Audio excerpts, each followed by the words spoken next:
Hi near and dears, welcome back to once more. இன்னைக்கு ரொம்ப ஈஸியாக யார் வேணாலும் செய்யலான்ற மாதிரியான ஒரு மீன் குழம்பு தான் செய்ய போகிறோம்.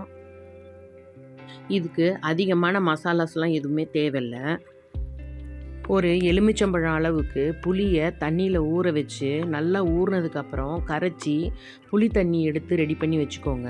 ஒரு மிக்ஸி ஜாரில் ஒரு வெங்காயம், ஒரு தக்காளி, 2 கொத்து கருவேப்பிலை, 1 டீஸ்பூன் சோம்பு, 3த்தையும் சேர்த்து நல்லா ஃபைன் பேஸ்ட்டாக அரைச்சி எடுத்துக்கோங்க.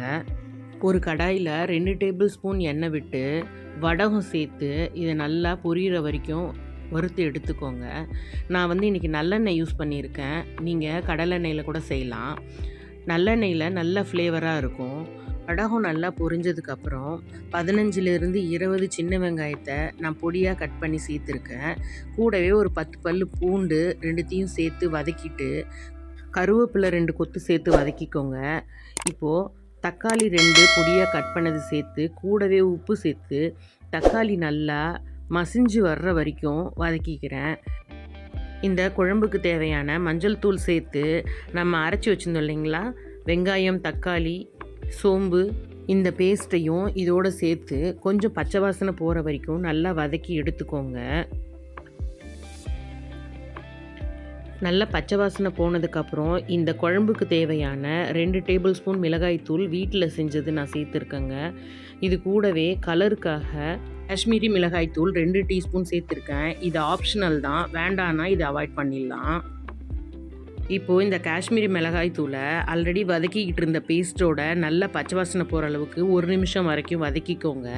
இப்போ இந்த குழம்புக்கு தேவையான தண்ணியும் நம்ம கரைச்சி வச்சுருக்கோம் இல்லைங்களா, புளி கரைசல், அதையும் சேர்த்துக்கோங்க.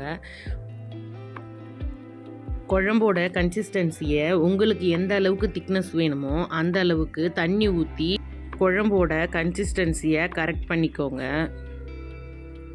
இந்த டைமில் உப்பு செக் பண்ணிக்கோங்க. எனக்கு உப்பு கொஞ்சம் கம்மியாக இருந்ததுனால ஒரு 1/2 டீஸ்பூன் உப்பு நான் சேர்த்துருக்கேன்.